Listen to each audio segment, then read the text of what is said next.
Hi, I'm Christine Trumbull, and this is Basecamp, where we help you clear the overwhelm and grow your business to the next level. Hi, good morning. This is Christine Trumbull with Coaching the Climb, and you are in Basecamp, and we are continuing our conversation about strategy. And we talked about and growth. What is strategic planning? I hate that term, but it's all about growth and strategy and how those first steps in really taking a growth approach, getting past the three barriers. We talked about that a couple of weeks ago, the three barriers to growth and what typically holds companies back. And today we're going to talk about core values.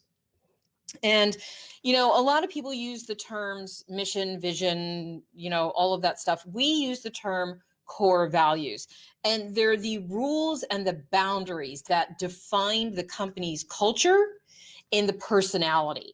And it's the core values are the answer to the questions of should we or shouldn't we? Anytime you have those questions that come up in your company, refer back to the core values. They are the test for all of the behaviors and the decisions for everyone in the company.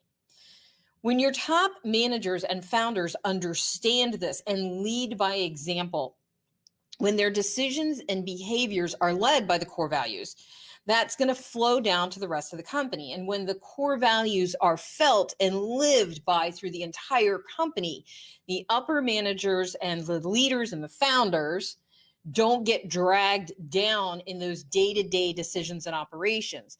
As you're going through your day, if you're feeling that overwhelm, if you're feeling like you're getting caught up in the whirlwind, if you're feeling like everybody's coming to you for every question, this is how you start to give them the ability to answer those their own questions. The core values are like the North Star. Okay. So when you have strong core values and they're shared and instilled in every person in the company, this becomes the rules.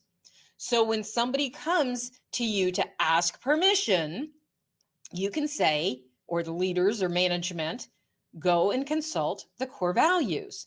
That's where you're going to start finding your answers. And now this also gives managers, founders, whoever, leaders, the ability to trust the employees to make the right decisions, and it gives you the space for delegating, and with the confidence that your staff is going to be able to make those right decisions. It's like, think about when you're raising your children, especially under 5. You give them boundaries. Well, even not just under 5, but you know skip that. You give them boundaries and you raise them with a set of rules and ethics and morals and values. And as they grow older and you give them more space, they have to start making decisions for themselves.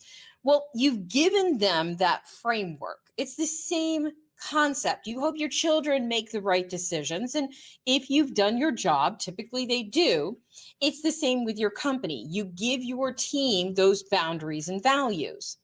So the companies have a culture, okay? And you may hear it referred to as the corporate culture, but in essence, it's the personality of the company. And all companies have one, whether you recognize it or not, and whether it's good or bad, your company has one. So, like young children, just discovering your core values early as you can is a great idea. Trying to change the personality of a company decades later is going to cause chaos and trauma. Think about, think about adults. I'm not going to go you or me. Think about adults when they get into their 30s and they realize that everything their parents taught them was seriously flawed. Hence all the need for therapy. It's the same with a company. If you try to change things decades later, it just causes chaos and trauma. And discovering those values is a process. It isn't something that the founders or the leaders can just hand down in an edict. Values, and they're more than a list of cliches. Okay, it's not, your core values are not that you're honest and integrity and customer service. Okay, I hope you're doing those things anyway, because if you're not going to be in business for very long. This list, and well, also honesty, integrity, and company service, that doesn't speak to the culture of the company itself. This is a list that you want to live by and create your the company's personality from. Okay. Discovering your core values is a process. It requires time with your team, digging deep into the personality of the company and mining for the gold. It's like one of Disney's core values is the preservation and control of Disney magic. And as you see, if you ever go to Disney, controlled magic.